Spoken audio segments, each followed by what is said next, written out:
Welcome to the Chronically Well podcast, where we have real conversations with community that need to be heard.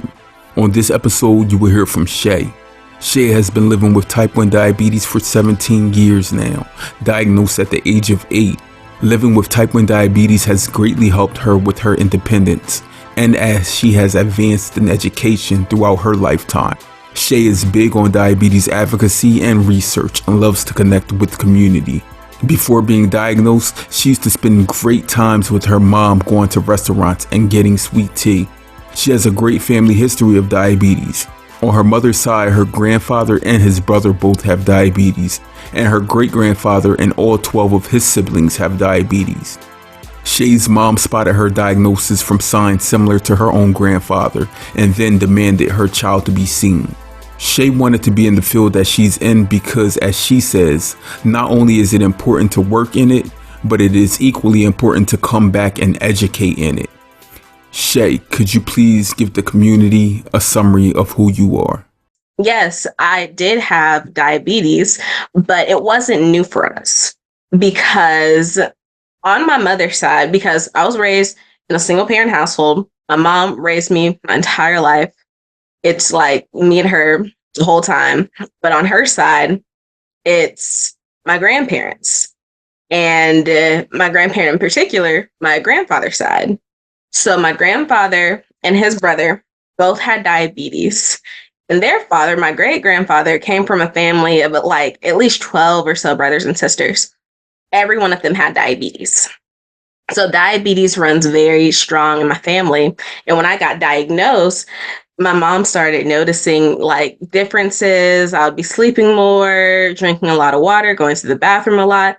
And she's like, oh my goodness, she's kind of showing signs like my great-grandfather had. So she called the pediatrician. Of course, they were trying to throw it off, say like, okay, she's fine. She's young. We can see her Thursday. And she's like, no, she needs to be seen immediately. So they got me in Monday morning because she called like around a weekend. So I think she called the doctor on call on Sunday. And they saw me that Monday. And then that's when everything started to happen. Wow. So you have a direct relationship to diabetes even before your own diagnosis. And many people don't see that genetic component when it comes to diabetes, especially type 1 diabetes. But having interviewed or recorded with many people on this platform, more so than not, we have that direct relation. Like myself, my grandma, my great grandmother, I have a first cousin, all type 1.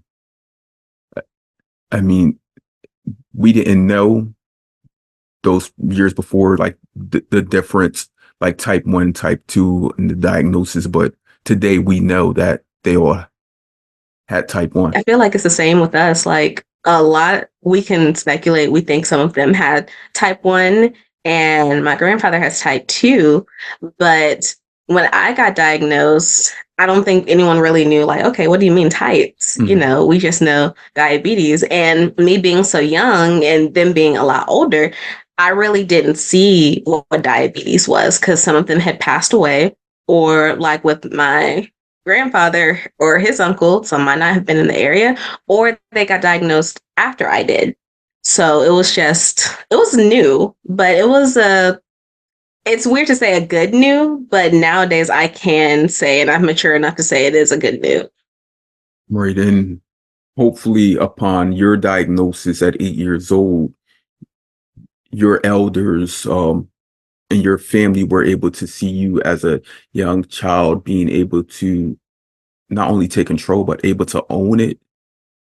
And now they too were able to own it and see the newer advancements in technology and things of that nature. Because like you said, like with the T1D exchange registry, it's like we do need more people that look like us, because that representation not only matters in the physical, but it matters in collection of data and research.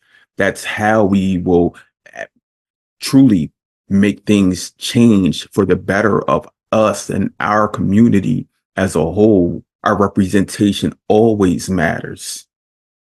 And honestly, one thing I will say, and I'll put this plug in as a research professional. Another way that I feel personally, and this is this disclaimer that my views aren't reflective of any of my affiliations, but we need to increase the number of research professionals if we really want to increase the number of research participants. Because if we go into a study and we don't see anybody that looks like us, that is usually how it looks. And that is honestly how the rest of us feel a lot of the times.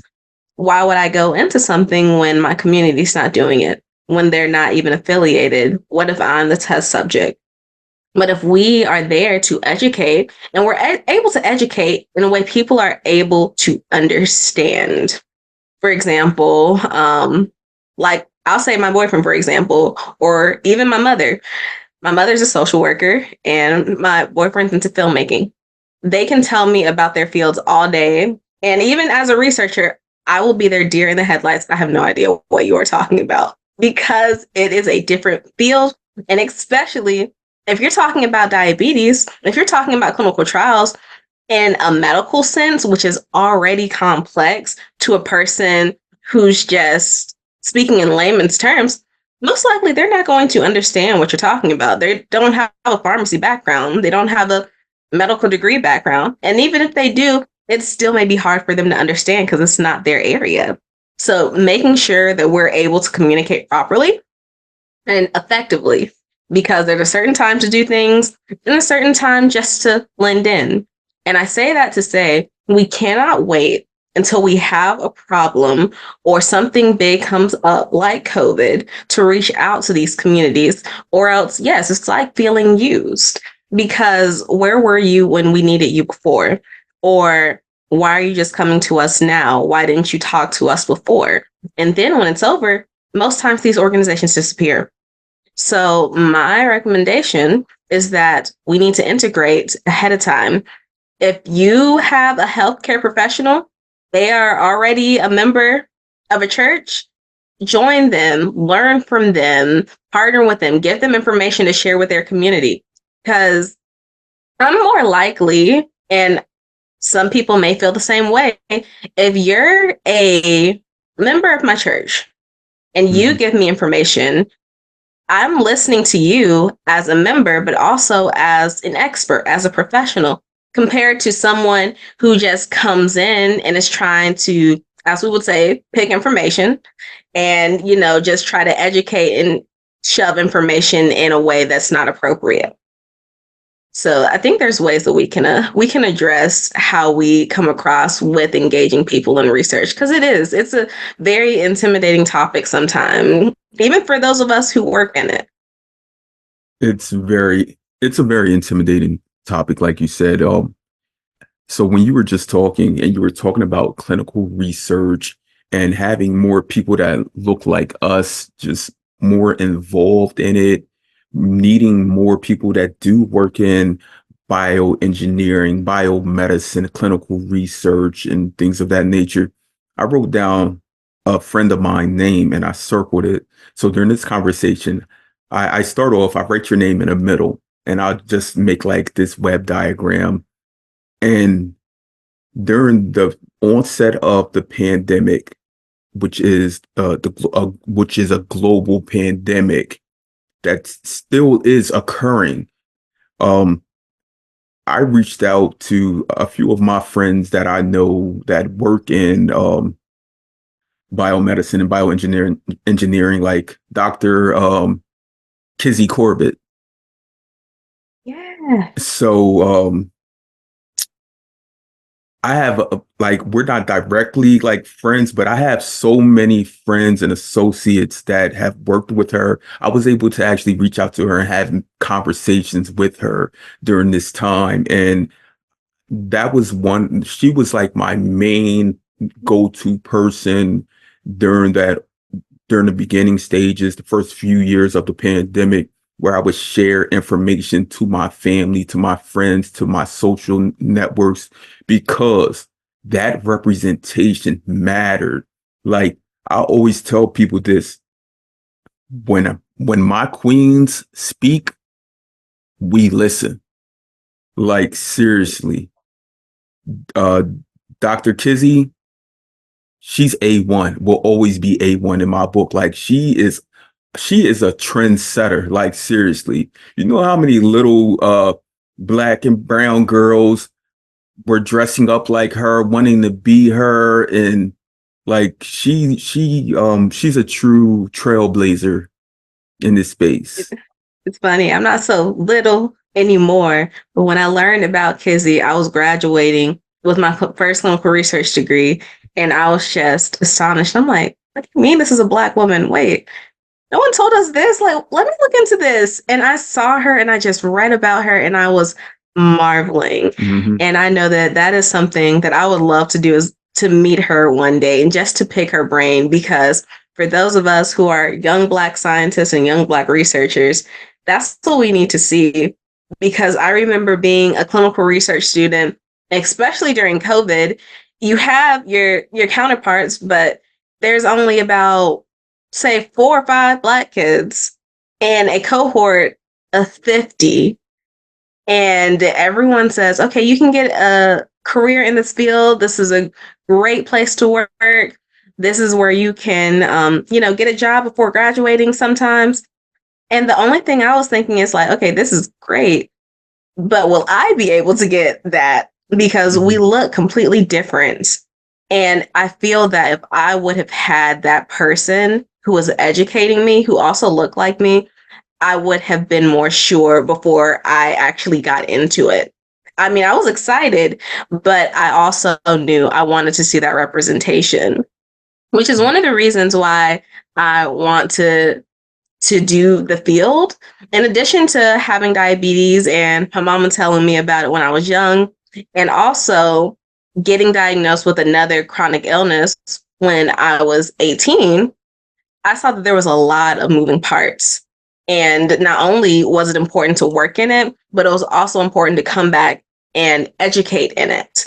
Because what I'm noticing is that we have clinical research programs popping up, but I don't see a lot of professors or faculty of color popping up with it as fast as they are.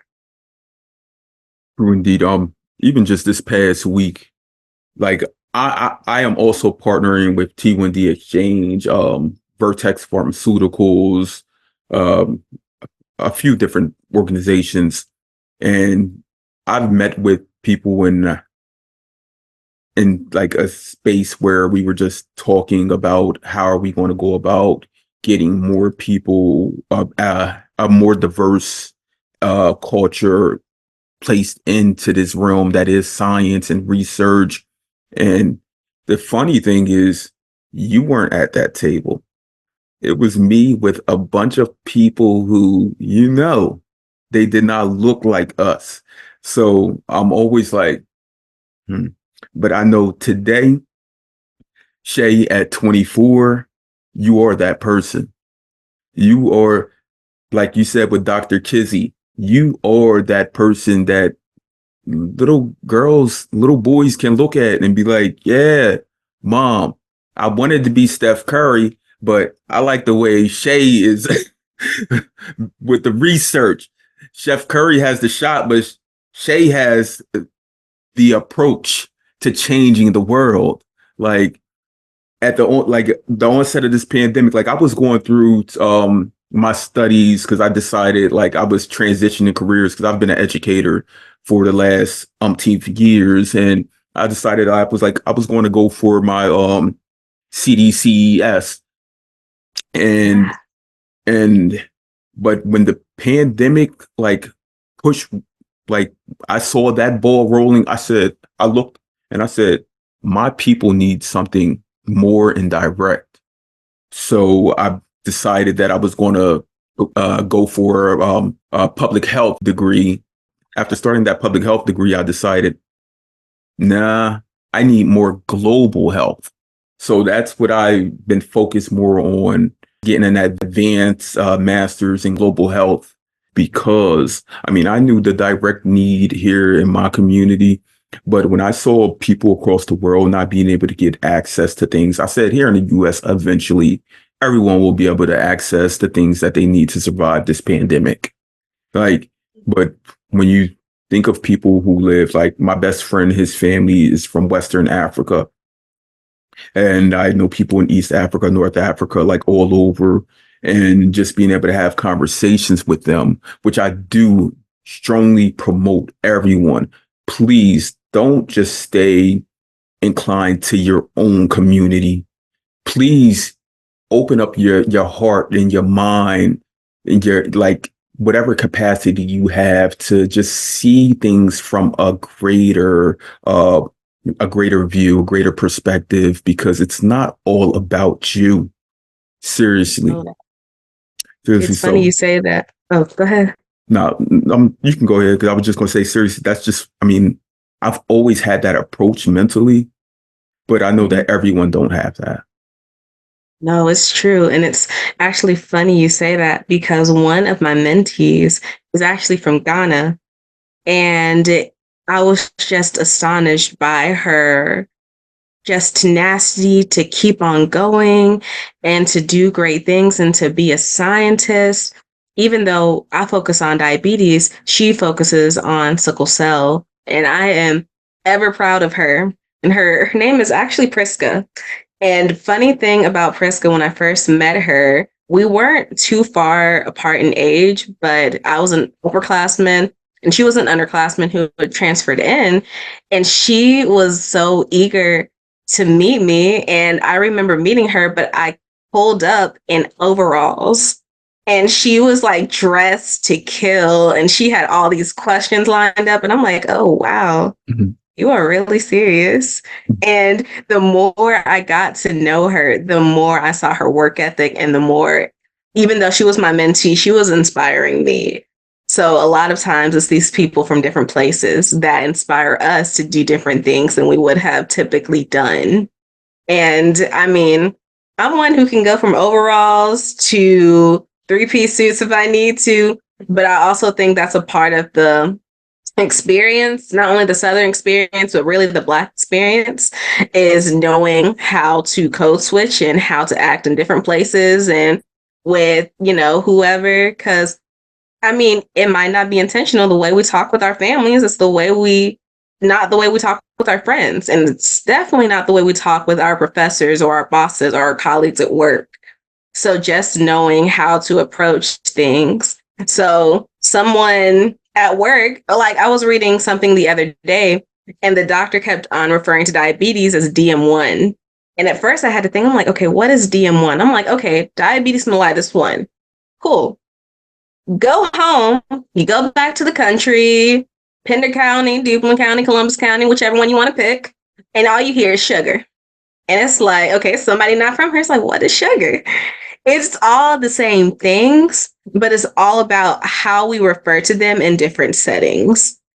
Like I know some people, they are not for the word diabetic, and that is completely understandable. They're for persons with diabetes, but depending on where you go and the age group you talk to, you're going to have a different approach to the word.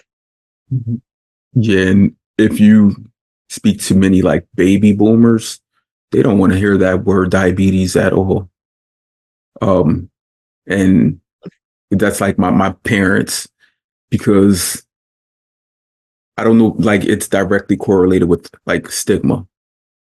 Like, I mean, their grandmas, uncles, cousins, whoever had the sugars, they all had the sugars. Yep.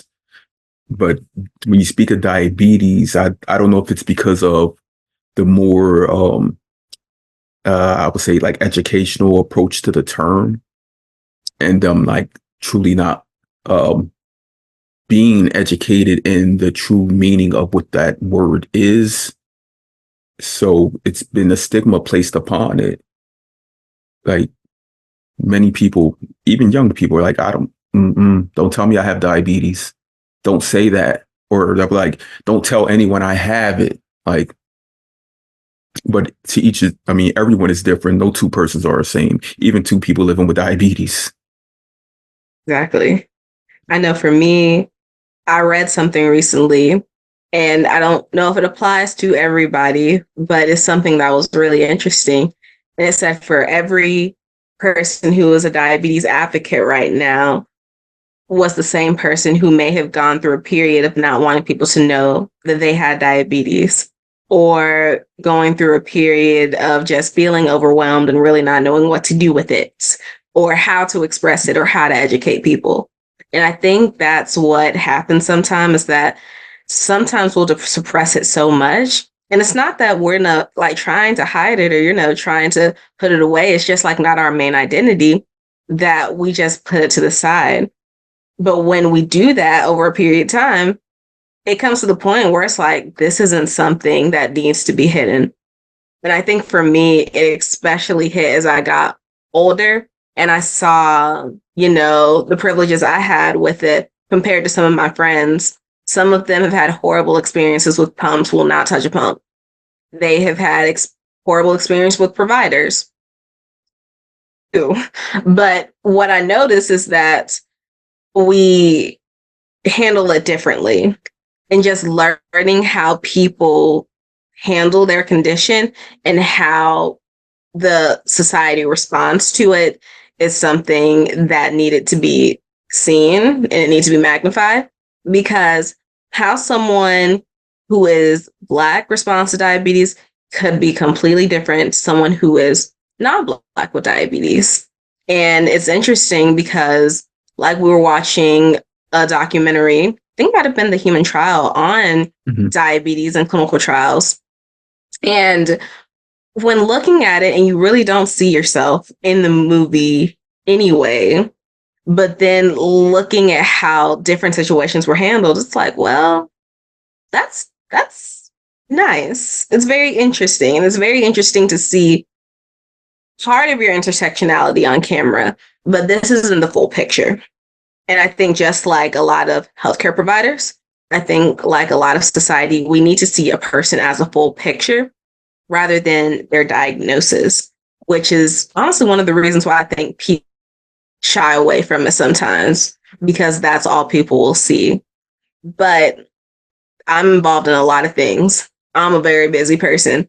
And then they see how busy I am. They're like, oh my gosh, you're always doing something. I'm like, yes. Like right now, super excited because my A1C is about the level it was when I was in college, which is something I did not expect to see, which is super cool. But one thing I did when I was in college, I was a sorority president. And with being a sorority president, especially in NPHC, because as my bracelet will say, I am a proud minor woman of Zeta Phi Beta Sorority Incorporated. But we'd have to do step shows. We have to do yard shows. We were always active. We had to be on campus. We had to be visible. And that meant I had to keep my blood sugars intact. I had to find different ways to make sure I was still healthy. So just understanding like, okay, what is a person doing? You don't understand what they're doing, ask them about it. Maybe there's a strong history behind it. Maybe there's something that you can learn culturally and even apply it to some of your other patients. I was going through my notes, like I said, just to trying to pick up where we left off. But, this is an organic conversation. And like you told me before I hit the record button, if we need to go over some things, we'll just go over them. Currently, you are a vegan. Yes. Correct? How long have you been a vegan for? Correct. So vegan fully, it's been pretty recent. So I'd say within the past year, but I've been pescatarian, vegetarian-esque for many years. So when I was growing up, there was no meat in my house. Now, when I went to my other family members' houses, that was a different story, because something about me, I'm the only one that was born and raised in the suburbs, like in the actual somewhat of a city, because majority of my family comes from the country. So when we're talking North Carolina, we're talking places like Duplin County, Columbus County, Pender County, where, they have a stoplight, and that might be about it. And they count Family Dollar at the mall sometimes. So it's just like these little places, which is honestly growing up why I had such a connection to smaller places. And I wanted to be pediatric endocrinologist that worked in rural areas. But then I'm like, okay, there's other ways that I can address my community. And that's when I really got an interest in research, and which is why I love my program here at Campbell, because Campbell is also in a rural community. And one of the focuses that you can choose from for your doctoral degree is rural health. Not sure what my concentration is going to be as of yet, but that's something that is near and dear to me. So, yeah, just that aspect is really, really important. It's very important. We have a couple historically Black colleges and universities up in this area, and they're mostly in like rural areas. Mm-hmm. Like I'm in this Philadelphia like metropolitan area, but if you go like 45 minutes like west, you're in like rural Quaker land. Like literally, you'll see like horse and buggy. Where we did leave Yeah, yeah. yeah. No, Do y'all have it's any horse and buggies down oh south? no. Hmm? And Not really horse and buggies, but you definitely have those towns where it's like you have to drive an hour or 20 minutes to get to stores, to get to pharmacies, all of that. Mhm. And I think that that's something that affects a lot of people down here, because one thing about where we live at and our county is that it's one of the smallest counties land wise. However, it has the most people. But then you go out to the larger counties land wise, they don't have a lot of people, and they're very rural areas. So those people are coming into the county, especially when it comes to our homeless population, because we're the closest place to get resources to them. So no, it's not horse and buggy, but it definitely there's definitely things around it. So around the initial time I recorded with you, I think maybe a week before, I recorded with a young lady who's also from a rural area in North Carolina. And but the way she spoke about her town was like she's 2 to 3 hours from anything. She's I think she's a graduate of NC State. Oh, yay. Go Pack. Okay. Right. And because we were talking about the Final Four and everything. But yeah, she lives in a very rural area, and she's like the nearest endocrinologist, I believe it's like 2 hours plus away from her. Yeah, that's honestly that's how it was for a while with us down here in Wilmington. And we live in it's not the biggest city, but we at least live, in a city part. I live in the suburbs of Wilmington, but the craziest thing is that the number of diabetes and diagnosis was increasing. However, the number of professionals was not. So that meant if you were a pediatric patient with diabetes, you had to drive 3 hours, 2 hours to get to a pediatric endocrinologist. And that was me for some time until we finally got one down here. And to date, I think we still only have one. We might have two, but it's not a lot. Wow. So that almost like makes your parents, your mother who raised you as a single mom, become like your direct medical care team, like the entirety of the team. The Like, majority, yeah. I mean oh yeah, the majority. I was very close to my grandparents down here. So where we live and where they live, it's about 7 minutes down the road. Mhm. So it would be easy to, call them up anytime. And they were always so receptive and always so supportive throughout my entire childhood, adulthood, always there. But when it came to other professionals, you had your pediatrician and you had your eye doctors. But when it came to more specific areas, you might have a nurse practitioner down here who was available sometimes. But yeah, you're right. It would just be like my mom communicating with these professionals that are hours away, making sure we were able to get to what we needed, and also make sure it's timely. Because I can't remember if I shared this last time. There was a time that I actually went on a trip, and luckily the trip was to tour Duke because I was in high school and we were looking at different schools, health focused schools. And I get to Duke, insulin is just no go. Like my sites are not working. It's just not happening.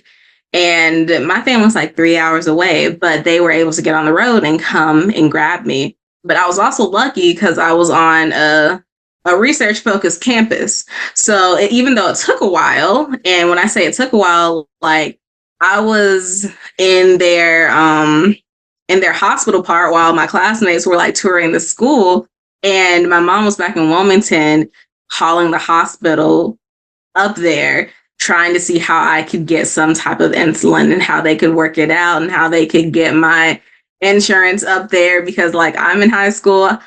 I don't barely even know about insurance now at this time as a research professional. So like I knew something about it then. I did not know a lot about it. So, she was taking care of everything. I wanted to make sure that I got this right. So I wrote it, I jotted it down, patient B, because when you started talking and you were like, you said something about your insulin, then you were like, at Duke, I wrote patient B. I said, I know she's going to say something about Duke being a medical research facility, because I was like, if she ran out of insulin or had a site issue, they better help correct that because of that name alone, Oh, yeah. what they're Oh, known yeah. for. I said, they probably couldn't wait to get you in there. No, I mean, the beauty of it is knowing something about research, about medical field, and just kind of like learning. So you're kind of a little more privy to it, but of course, things happen. But with that, it's not like I was admitted, because one thing I can say is that, and my mom will remind me all the time, when I was diagnosed with diabetes down here in New Henry County, the nurse said either she is going to be a frequent flyer we see every week, or we are never going to see her again. And we made it like a whole promise, y'all will not see us again. And I have never had to be readmitted for anything. The only time I've had to go back is when I had to spend like the night. And it wasn't even a night, it was just a few hours, because I was like, going through puberty and trying to get blood sugars down with all these different hormones. And it was just a lot. And the only reason that happened is because my doctor wasn't available. And the on-call doctor really didn't have an idea about the situation. So he's like, the best thing I know to do is take her to the ER. So went to the ER, hooked up the fluids, got sugar down, went home. But I've never had to be readmitted. So, I mean, you were diagnosed 16 years ago, right? 17 in November. Yeah. 17 in November. Okay. Diabetes is getting old. We'll be celebrating that 18th birthday soon. Oh, she's old. She's an adult. She's legal. She got her license now. So you went through a childhood with diabetes, Mm-hmm.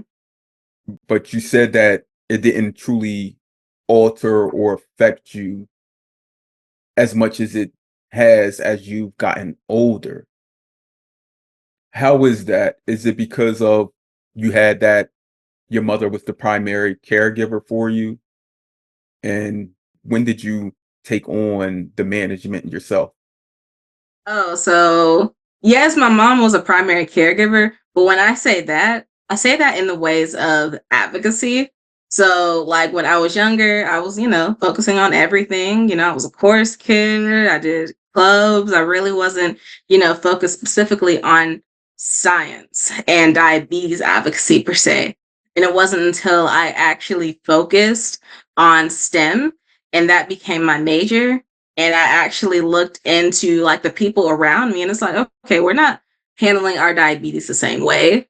Why is that? And I just became more curious that I really got into advocacy. But when I got diagnosed, my mom was the primary caregiver, but she made sure if she wasn't around, I knew what to do. And even if she was around, I still had to know what to do so that I would be okay. I would be independent. There could be an emergency, something could happen. So I've always been one to be very independent with my diabetes. And it's funny because I remember going back to my high school and I was just talking it up with my old receptionist, after I graduated. And there was another girl with diabetes, and she was older than me. She was a grade above me. And she would just say she was always in the office and she knew that she had diabetes because she would help her with hers. And it didn't dawn on her that I had diabetes until almost 10 years later, after I had graduated, that I was just in conversation. And she was like, "Oh, wait, how did you, get that award? Like, what work were you doing?" And I'm like, "Oh, I was doing some diabetes work." She's like, "Oh, do you have a connection to it?" I'm like, "Well, I had it. I have it." And she's like, "You had it while you were here?" And I'm like, "Yeah, I've had it since elementary school." She's like, "I had no idea." So I've just always been a person like, okay, if it needs to be done, it needs to be done. And that's because, like, going back to what my mom taught me, diabetes is almost like brushing your teeth in the morning when it comes to routine. This is one more thing that you're going to have to do. And when you say have to do, you're going to have to do it. So, it's not ideal, but once you get the routine, once you get used to it, you're going to get it and you're going to keep on trucking and you're going to keep on going. And that's what I've done. And also, like, when I say stuff like that, it's because I remember it was almost like a running joke in a way, because they're like, "You got diagnosed, but you haven't missed a beat." And I got back to school. My grades didn't change. I was still, getting good grades.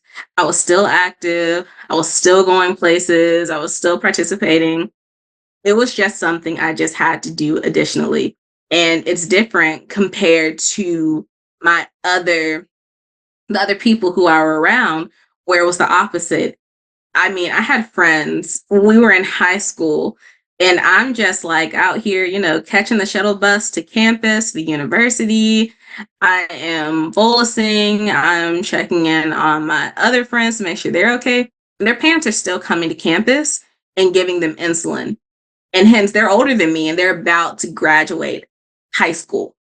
And I'm like, why is this happening? And it's like, it really, like, I knew things were different, but I really didn't know how different things were when it came to managing their diabetes, like when we were younger and when we were kids, because when it gets to college, it's like, okay, well, now I see kind of who's who. And now I am even more curious because I was a sorority president. I was a student leader. So that meant there were certain places that I had to be and certain events that I had to do. And at UNCW, I was a Seahawk before I was a Camel, and we would always have freshmen move in. And I still remember, like, you have your machines on your arm, you're getting everybody moved in, you're taking their boxes upstairs, and their parents are trying to tell you about their diabetes and when they need to get their insulin and make sure they check this and, make sure they have all their stuff that they need. And you have to think, some of these kids that are moving in are older than I am. Right. And I'm like, okay, this is different, and this is something that I want to look more into. I want to look into, like, those perceptions. I want to look into how we're managing things. And honestly, it's escalated past just that psychological perception of research, but also how are we curing this? And not only that, but are we going to be healthy enough to receive a cure when it comes? Because I'm not going to say if, I'm going to say when, because it's coming, Speaking into but an existence. exactly. We have to. That is what we have to bank on. But if we are not healthy enough, what are we doing? So we need to make sure we're in good enough shape to be able to receive what's coming for us. Because it's coming down. It's just taking a little while. Right. And we know when it is here. It will be life altering, and there will be like still some micromanaging to make sure that you stay well and at your best. So Mhm. like you just said, like being presented with diabetes at age 8, I mean, the way you spoke, like you've always been like a mature kid. Let's just tell everybody that. And diabetes almost made you like kid genius, like literally, like seriously. So we know like there are some families who truly do not want their kid to have to take on any of the burdens that diabetes brings along. So they'll manage it until their child goes off into high school or college. And I mean, I cannot tell one parent how to raise their children because, some people do raise their children in in the womb until forever. Yeah. Like literally, they nurse them through everything, every step of life. But I know that like myself, by the age of, I don't know, 4 or 5, I knew like how to do everything. Like seriously, everything you would learn through like grammar school. I knew how to count money. I knew how to tell time. I knew how to set alarms. I knew how to go to the store and do all of those things. I know kids that are 11, 12 years old that don't know how to do that. And that wasn't a Mhm. burden on me. Like I enjoyed learning those things. Exactly. And one thing I can say, like my mom is the one of the most sweetest. And even though, nobody wants to think about it or face it, but she's like, there could be a day I'm not here, or none of Mhm. us are here. And you're going to have to take care of yourself and keep on going. And, things happen quickly. I mean, especially to people my age. And that's hard to see, like your friends who are your age, they're just getting sicker or they're passing away or something happens, and then you just have to readjust. You have to be safe and you have to keep yourself healthy, or else if you're not going to be healthy enough to be there for anybody else or to do any of the things that you really do want to do, whether that's health wise, professional wise, personal wise, academic, what have you. Like if you can't handle your health is going to handle you. And, you know, there's enough things to handle. I want to at least have that under control so I can be healthy and feel good. Did diabetes actually Yeah. push that gifted child to become even more advanced? I believe so. I think in funny, like for example, like if you ask my grandmother right now, she'll tell you how I was not a math person. And this is also someone, she's going to be 94 years old this year. She's a retired teacher, and Congratulations. she loves education. She yes, yes. No, I love her so much. That's my heart. But she knows education. She loves education. But growing up, I loved school. But when it came to math, if there was a homework pass to get out of it, if it's a run from it, I did not want to do it. But she's like, you know what? No, we're going to sit down and we are going to learn this math. And from then on, I've just loved math. And being a person with diabetes, you have to know math. Like it's not an option, especially when I was diagnosed and everything was manual. They give you your formula and you had your calculator and you had your insulin pen and that was about it.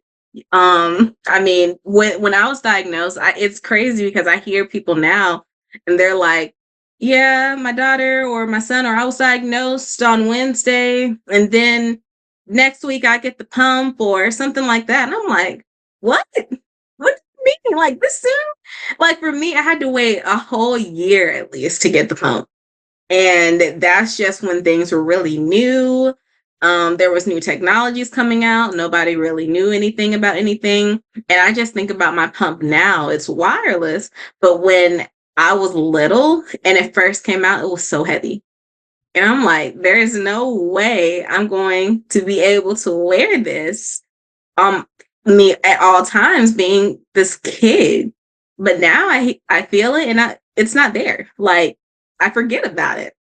But there's been a lot of different advancements, but there's a lot of things like, this is why I always say diabetes is more of a blessing than a curse. Depending on what day. Now, if it is frustrating me, then it's just like, okay, it's on my nerves. But one thing I can say that I've gained from diabetes, one, I have a sense and an appreciation for science, which I had said from the beginning. I'm not being a scientist. I'm not a scientist. I don't do science. Science is not from my culture. I don't know anything about science. I didn't have like a good view of it.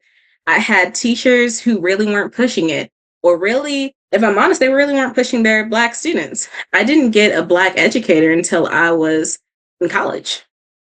So, you know, people who actually enjoyed STEM and that looked like me, one, that was huge game changer. And to actually see the science of diabetes and what was going on within my body and how there's different types and what it does and everything behind it, something that is super interesting. I wouldn't have been into advocacy because it's like, okay, why do you care about this? This is why I care about this. This is my elevator pitch, and this is how we're going to change it. And it's something that's just near and dear to me. And another thing that I don't think people really think about often, if I didn't have diabetes, some of the people who I know, including yourself, and even like one of my best friends, we probably would have never met. We probably would have never crossed paths because there wouldn't have been a reason to cross paths. But because we did, things have been all the different, and I'm glad that they are. Right. So that takes me back to what you said about like being like taking on your diabetes at an early age, as opposed to parents not letting their children know about their own health condition that they will live through. Because you mentioned that like at a young age, if you know those nuances of diabetes, especially like the math, the formulas, the equations, all of those things, like it will help you advance. It will help you with critical thinking. Mhm. So many different things, like diabetes, as much as a burden and a hell that it can be, it has equally been a blessing to many people. Mhm. You've met a best friend through diabetes. Look, I've met you through diabetes. Look, late nights when you're suffering from a low, you have a significant other who will Yeah. step up to the plate and will treat you to the greatest extent and nurse you back to wellness. Like seriously, Yeah. without diabetes, he might have been like, she better fix that. Like I don't seriously. know. He's a pretty dope person. Find him Artie Mhm. Phillips. Oh Lord, 99 on Insta. But the thing is with that is even when he's not there, he's there He's there. and still looking out. For example, like last night, worked out, came home. He's working on his thesis, like at his place, and I'm home, and my blood sugar kept on dropping. And I'm like, okay, I'm gonna get something, but I'm gonna just let it do its thing and come up. But it did not want to do it. And it kept on going back. And I would just like get these messages like you're low, or get a call like, okay, you're low. What's up? Are you okay? And it's like, I'm fine. Just trying to wait it out, be patient. Because one of the things that I know I'm guilty of is like just being just hyperactive on these lows. And I'm eating everything, I'm drinking everything, and the next thing I know, I'm high. So one of the things I know I want to address is not doing that and just being mindful. And one of those things is like, okay, I'll get my juice, but I'll walk out my kitchen. Or, I'll walk out and I'll go do something else or finish something else or just lay down.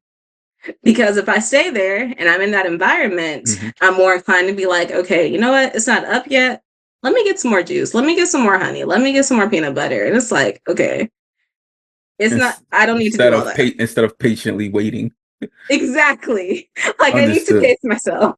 Understood. I mean, I know, like, even personally, like, having suffered many severe lows over the last 21 years, I know that like equally, like my wife, she'll be in front of me with like a cup of juice, like drink that juice, drink that. And I'm like, I'm all right now. I'm good now. And she's like, no, you're not. No, you're not. And she'll keep on feeding me something, but I understand. I understand why she's doing that No, because your wife is like my sorors. look, It that is a whole nother hilarious story because there was one day we were at a probate and um like I had already joined a couple years in and we were at our frat brothers probate or presentation show.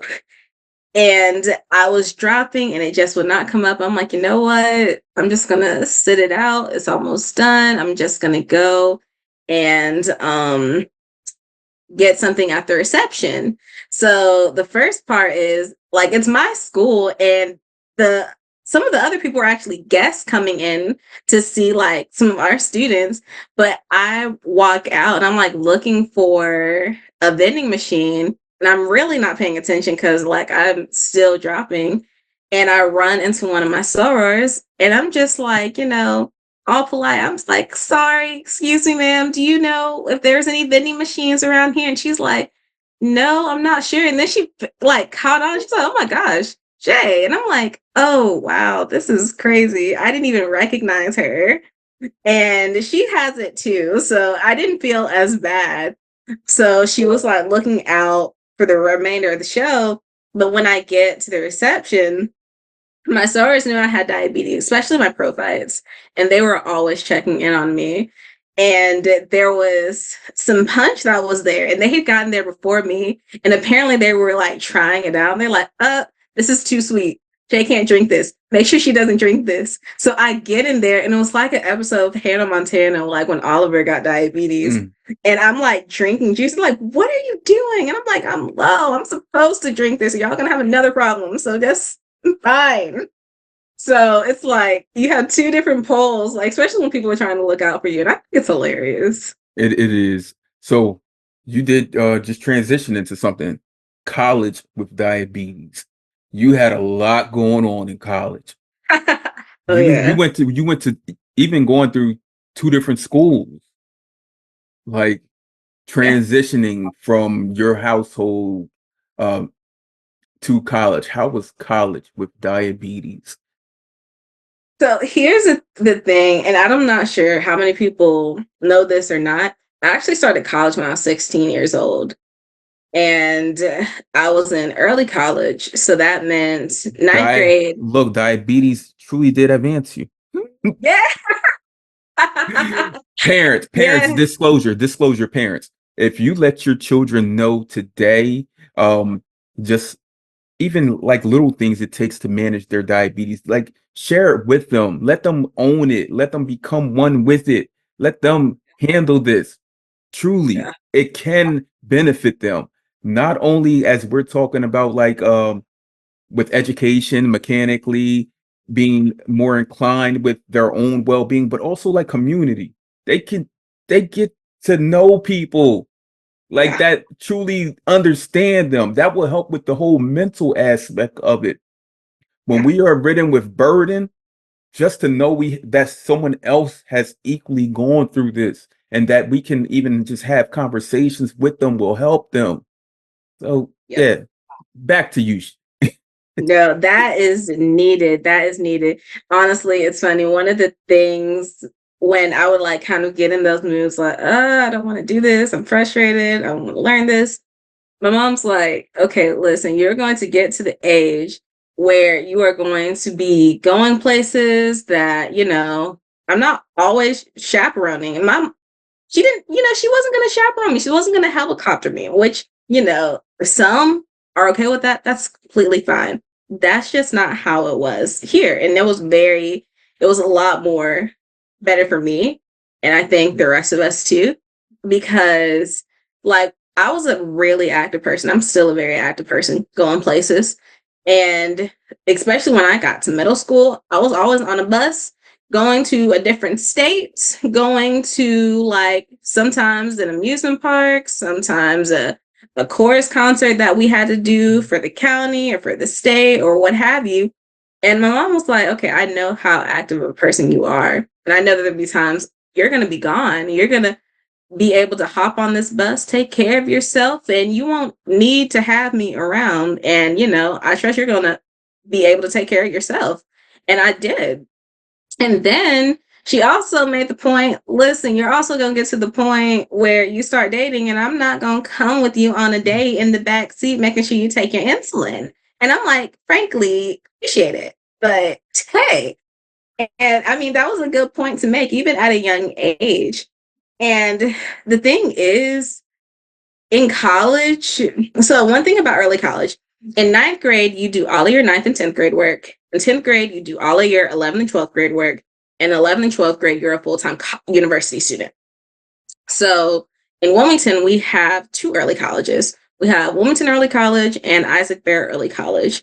And I was an Isaac Bear Early College student, which meant I took all of my classes at UNCW. So the first transition was one, being this high school student, because when I graduated high school, I was already a sophomore at UNCW because I just taken enough credits. So I'm like adjusting. I'm trying to like figure out classes, figure out where everything is, get to know people. And that meant, hey, okay, I have to stick my vials in my bag, maybe stick a pen sometime if I need it for emergencies, and just build that community, still keep on going. And it's funny because when I first got there, I was at Isaac Bear, but I was really involved within the Black community at UNCW. And the Upperman Center, which is our African American Cultural Center on campus, they have a mentoring program called the Excellence Project. And when I first got there, I told the director at the time, who was also teaching my Africana Studies class, that I really wanted to be involved somehow. So he assigned me a mentor within the program. Lo and behold, this person was also in Greek life, was a Black girl majoring in public health, and she was a type 1. So it was like everything encompassed, and that would make a full circle, and I wouldn't know it till later on. But I was able to connect with her, ask her questions that I have, just like build community, which is what I really needed. So got that in.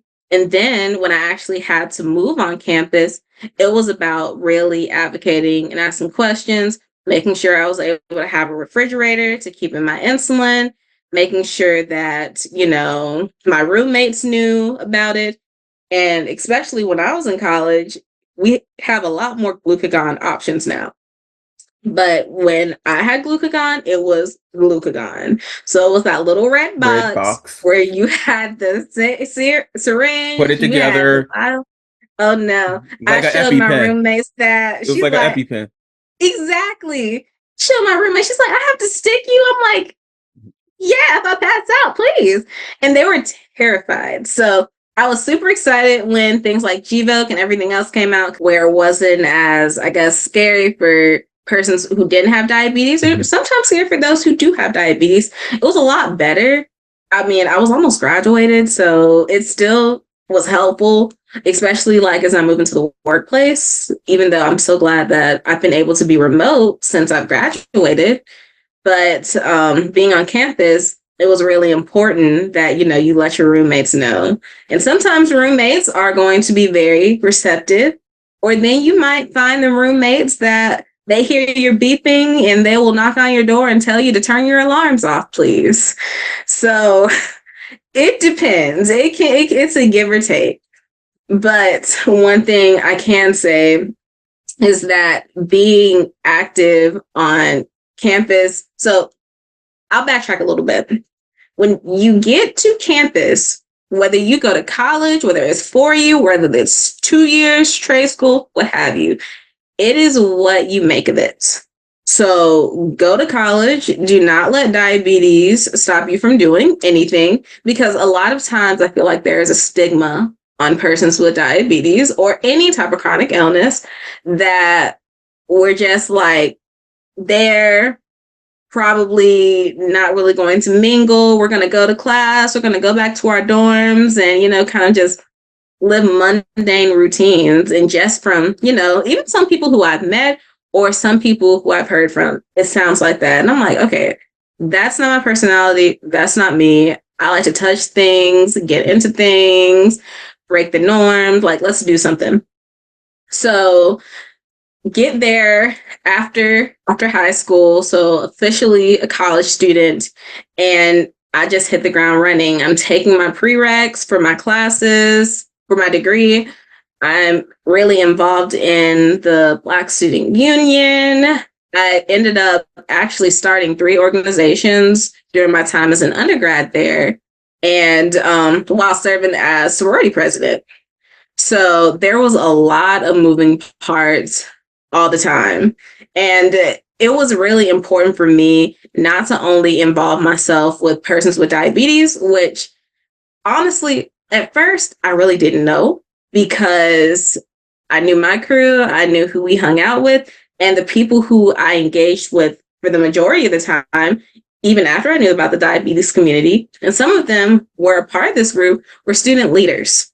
So the people who were in SGA, who were starting their own orgs, who were in leadership, or who had a desire to just push and move things on campus, or even the ones who were just curious and just wanted to be around and have a good time and learn new people.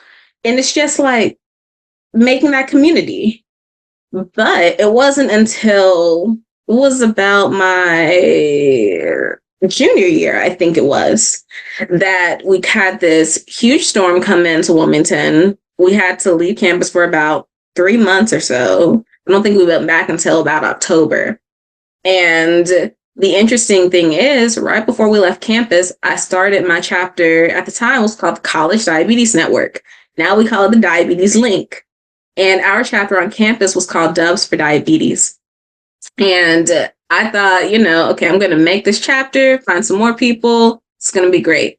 Storm rolls in, everything gets put on pause.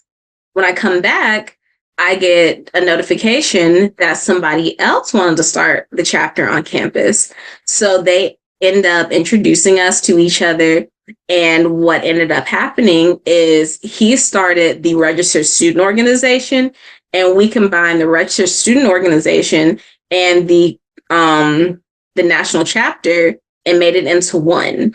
So at first it was called Hawks for Hearts, and we're like, how did we get that name? So we had an executive vote one day, and we came up. It was actually funny because one of my board members, I think she was hungry and being sarcastic. She's like, why not Dubs for Diabetes? And we're like, we love that name. And we stuck with it. And that's what it was until we graduated. But even though all of us had diabetes, or we were allies of those who had diabetes, we were just high achieving students. So you had those who were like in 2+2, who were like pre-engineering.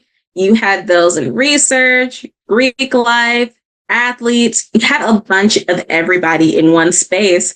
And rather it just being stuffy, we were just having a good time. We would do our business. But at the end of it, we would literally laugh about the ways that diabetes had just messed us up in the most awkward ways that month.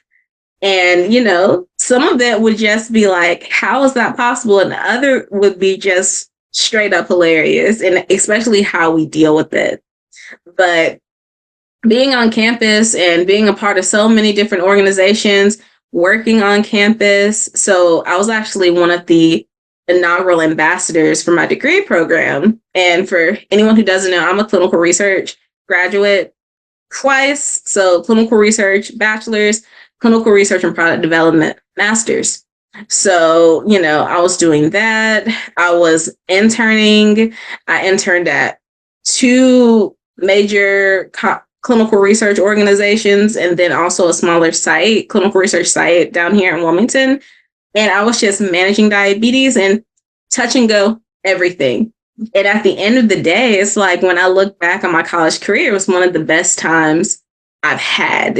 It's like it was full of people who I enjoyed being around, things I enjoyed doing. I was learning at the same time. There were times where, you would get opportunities to make extra money with your friends. It was just a bunch of fun. And it's interesting because at the end of the 4 years at UNCW, there's this award called Senior Medallion. And it's the highest honor that, a senior can get. And when I look through the list of students who got it, and I think they only choose like 25 students out of the graduating class, I just look at how many pages include people that I were friends with or I was really close to. Like me and my best friend, we both got it. Me and another friend of mine who was actually in another council, he also got it. And he was actually the student body president. So just noticing who I am like hanging out with, who my circle is, because when they say that your network is your net worth, they are serious. It is so true. And the older that I've gotten, the more I've seen it. Because like, it's not just about like what they can, give you if you need a service, but it's more so like, what can they instill in you? Because either you're going to be around the people who are encouraging you to go to school or be productive, or it could be something else, but you have to see what a person is instilling in you and imparting in you. But that's all undergrad. Look, then I get hold on. Before you get there, I must say, okay. The next thing I wanted to talk about were like your passions, but I jotted down like she is passionate about everything she steps forth and put her like just even if you just wiggle a little toe in it, you're passionate about it.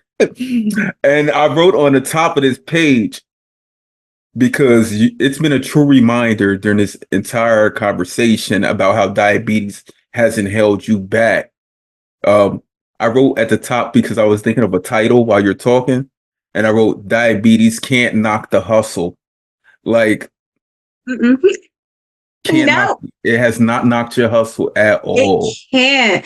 That reminds me of being in middle school. I had a friend, he had heart problems, and that also runs in my family, in addition to diabetes. And some days he would come in, he would be frustrated too, but he would always say, I was so happy. And one day he just came in and he was just going in and going on. She's like, why are you always so happy? And I'm like, what else am I supposed to be? Like, what do you want me to do? Like, you just have to keep going. This disease can't make you sweat. Will it? Try to? Yeah. Is it going to be hard? Absolutely. But come on, get back up, get those gloves back on, and keep the ring going. Keep it going. Because, there's so much that we have to do. And I'm glad that I guess you could say diabetes is counted as a disability, because I've been able to not only connect with the diabetes community, but with the disability community. So all the things that I was involved in as an undergrad student, I, slowed down because I'm working full time. I'm, back home, it's COVID. But when I was a grad student, I was actually the chartering president for our Delta Alpha Pi Honor Society. And this is an international honor society dedicated specifically for high achieving disability students. And this was a time where like we were getting a new chancellor, which was amazing. And I still love my chancellor at UNCW to this day. I love Chancellor Letty. But he actually came and addressed disability students when they were getting inducted and stayed with us the entire ceremony. And I think that was another thing to say, like, okay, yes, there is stigma between disability and diabetes and also the outside world, but there's also community that can be built. And I really wanted to be that bridge for building that community between, our silo of persons with diabetes, our silo of persons with disabilities, and also the general community, because I feel like there's a lot of lack of communication there that still happens, but, we're human. That's what's going to happen. Shay, may I ask you this? Yeah. Because today you are everything. I keep having to remind myself, clinical research. But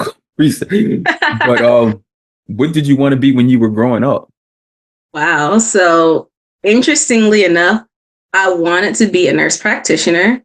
And then I wanted to be a pediatric endocrinologist. And then it got into things like Surgeon General. And then I'm like, maybe not. But There's still options. There's no limit to you. there isn't. Look, what Master P say? Make them say, no limit. Because when I was in fourth grade, I remember we had career day and people were coming up saying, okay, I want to be a nanny when I grow up. I want to be a firefighter. And I do a whole PowerPoint to say that I want to be a nurse practitioner. And I remember one boy was like, I don't even know how to spell that. And I'm like, well, there has to be a video of this somewhere. Like there has to be. So funny enough, I always talk about like how my mom was really instrumental in me and my diabetes, but she was also very instrumental in like my success, but two, like my career and my education. And that's to say, like when you were a little kid, some people would be, outside playing or just spend their day on the computer or what have you. And what would happen is sometime I would use her computer and I would ask if I could use it. And she's like, of course you can. But first you have to go on BLS. And BLS is the Bureau of Labor Statistics. And you need to go and you need to find me what you want to do when you grow up. Not only do you need to find that, you need to find how much it makes, what the growth percentage is, what you need to have. Is it going to be, in person? Is it going to be really labor focused? What courses do you need to take? So is it going to be a science thing? Is it going to be law? What is it going to be? And also what school that you have to go to or type of school you have to go to get this. And mostly, what is the salary going to be? And knowing what you want to do right now, or even when you get older, will you be able to afford it? Quote, I am like 6 years old at this time. So there was no like too early or, too late for things. You just started early. And because I started early, I had a better idea. And even then, she was the one, I was like 7 years old, who told me about clinical research. And I'm like, that is nice. I don't want to do that. And of course, mothers are always right. I ended up in clinical research later on because I got to college. I'm like, I don't know if nursing is for me. I'm just going to let that be for now. Let me try something else. And I ended up here and I love it. Look, Shay, I have a 10-year-old who, since he was 2, maybe 3, he reminds me of yourself. Today he had state testing, and when I went to pick him up, his teacher was asking what school he's going to, and he's been given like all these different scholarship offers to like different private schools and whatnot. But I told him there's this school, this magnet school here called Conrad School for the Sciences, and it starts at 6th through 12th grade. And he's always known he's wanted to go there. And I was telling her, and as soon as he came out the bathroom, she was like, Joel, where do you want to go to school? And he said, I just want to finish out my 5th grade year here, and then I'll be going to middle school at Conrad School for the Sciences. And she was like, he knew it. And he researched, he's always been like a research giant. My older kids are 15 and 13, and they know if they need help with something, the 10-year-old is the person. He's the most brilliant person I know. Seriously, just yesterday I was telling him, we were talking about different research in diabetes, and I asked him if he could do some research for me on stem cells and things of that nature. And he was like, sure, I'll do it. I have family members who actually call him and message and text him things they want him to research, such as things related to COVID and brain fog and things like that. And he does it all since he was 2 years old, he's been able to name over 200 dinosaurs. He's huge into botany, like plants and herbs and that science. Mm-hmm. He was the only fourth grader in a high school who did a STEM project and presented it to like everyone. He was the only fourth grader. Like, and this was back in March, and his was on plants, on zinnias, the zinnia flower. How the zinnia flower, different fertilization, different soils, and their growth. So he did a compare contrast of growing zinnias in like a fertilizer, a natural soil, and it was like some other soil. And he did a hypothesis and everything. And everyone's coming by, like recording him and taking pictures. I said, make sure you jot down his name. And one lady was like, he's going to change the world. And I said, he will. Like, That is what I love it. like yourself, like there's no limit. Like let you become the giant that you're supposed to be at a young age. There you go. Because it's only going to expand.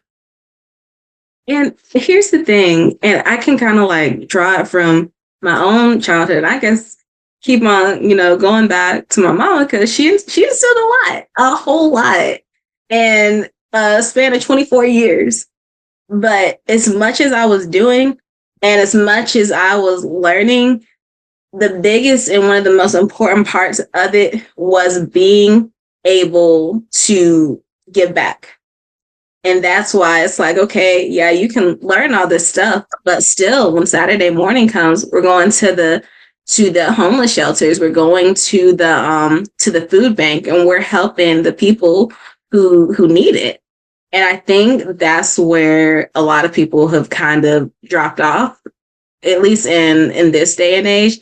It's like, okay, we're willing to grind, we're willing to hustle, but when it comes to slowing down and just like helping each other out, or noticing who needs that help, people don't notice because people are going so fast.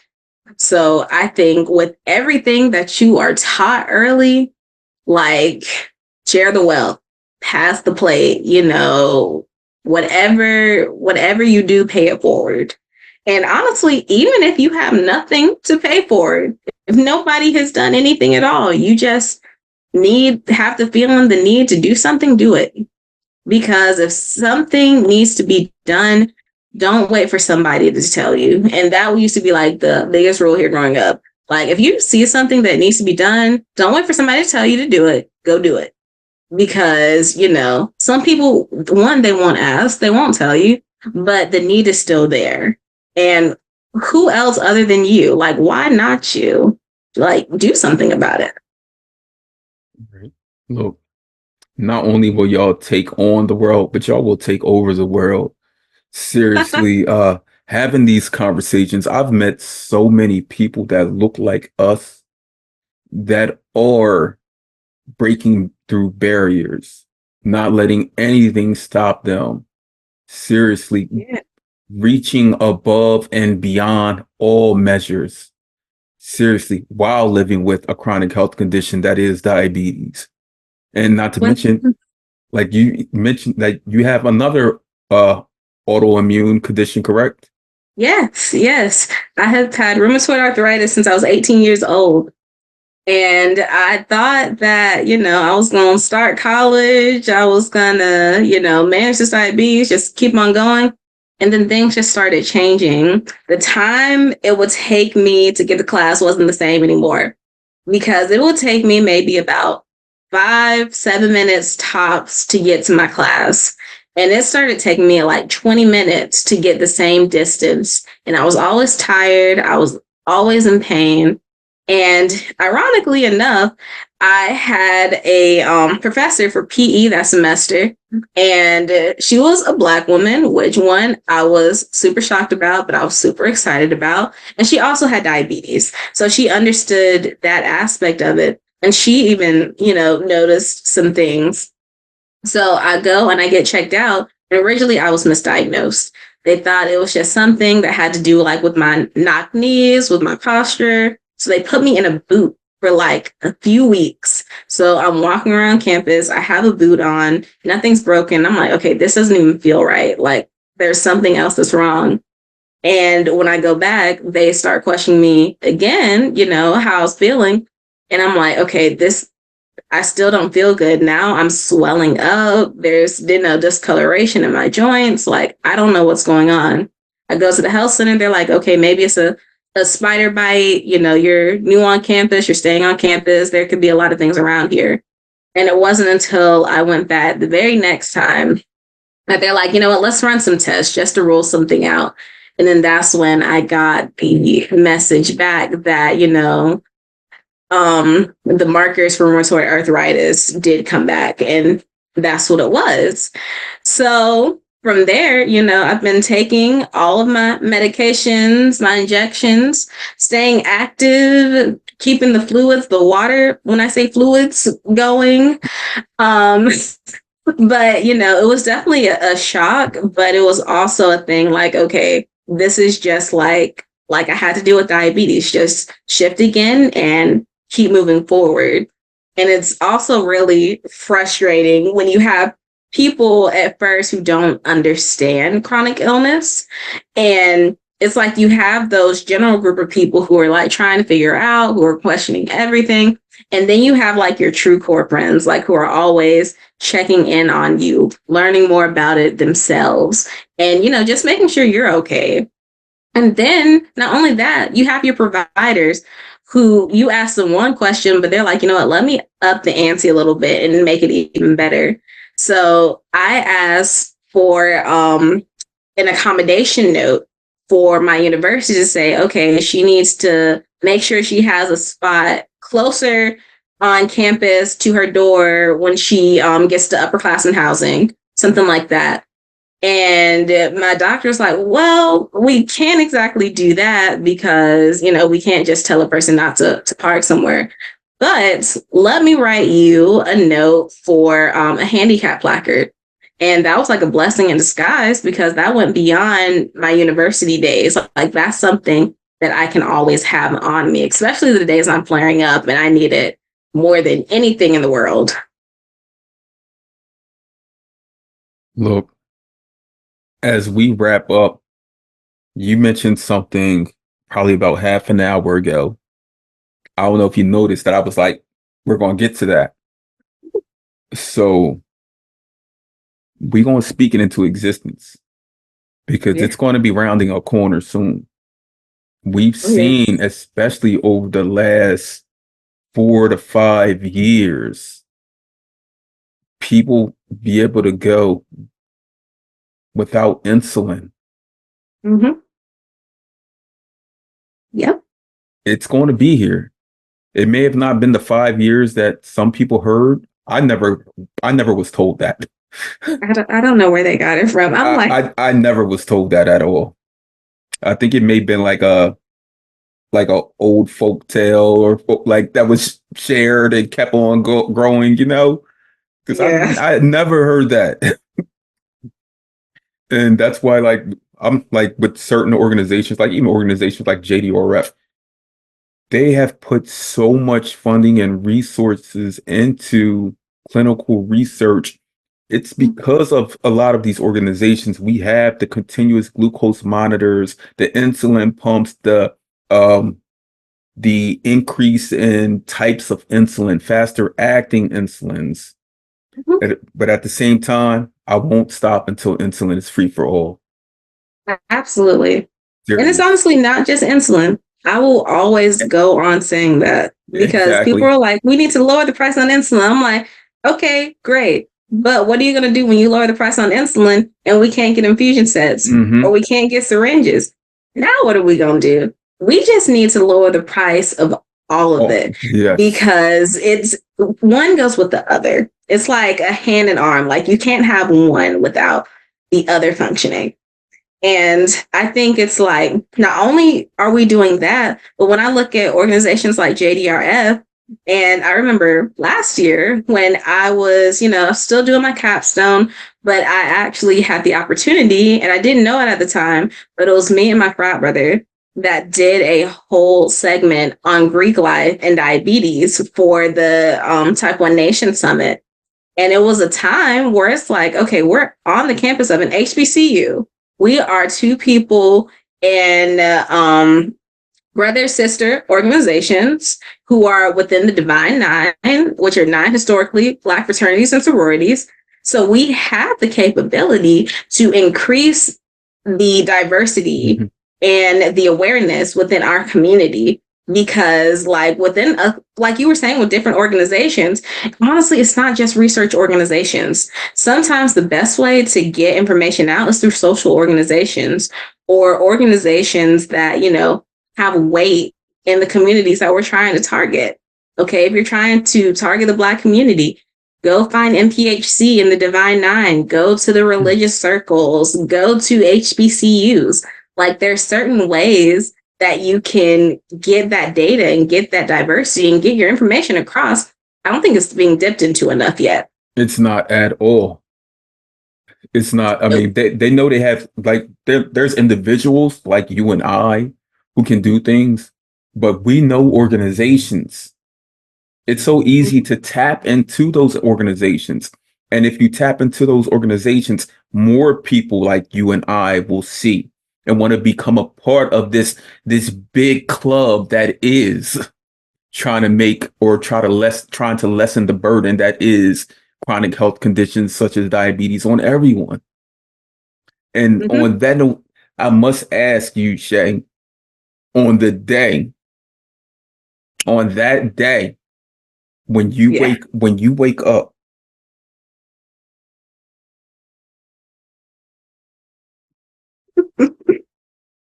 and you realize that you no longer have diabetes, like diabetes is gone, fully eradicated, like a magical unicorn came down and sprinkled its fairy dust, vamoose, diabetes is gone. You've been living with it for almost 17 years. I've been living with it for 21 plus years. On that day, Shay, what do you do? One, I will acknowledge that it ain't no unicorn that did this, and that it is no one but my Lord and Savior, Jesus Christ. So if y'all want to see what can really happen and what really is in the works of God's people, when you are trying to do his will and do good works, and you want to see a miracle, you want to see testimonies, you want to see people who are sick and now healed, now that's the first thing I'm doing, because like that was nobody but God right there. Like, you have researchers down here, you have scientists, you have doctors. I'll tell you right now, this is coming from somebody who is a researcher and somebody who is about to become a doctor and, almost halfway through a doctoral program. We don't know everything. Right. But the beauty is you have those of us who don't know everything, but we know somebody who knows everything. And we worship somebody who knows everything. So as long as we still have those people in the world who know where our help, where our knowledge, where our resources are coming from, it's coming down the pipeline and we are going to be okay. And frankly, that day, as much as I'm doing right now, as much as I'm busy, as much as JDR, Ev, Deepak, whoever is doing right now, I can't take any credit. I can't do anything but just thank God. Shay, the first time I asked someone this question, I told them first what I would do. I don't think that episode has not been released yet. So what I told them, I said, the day a cure is here, I said, the first thing I'm going to do is drop down to my knees and thank God. That's it. That is it. Shay, that is it. Thank you for joining me on this journey that is the Chronically Well podcast, where we hold real conversations with community that need to be heard. Ms. Shay Webb, you're someone that needs to be heard. Thank you.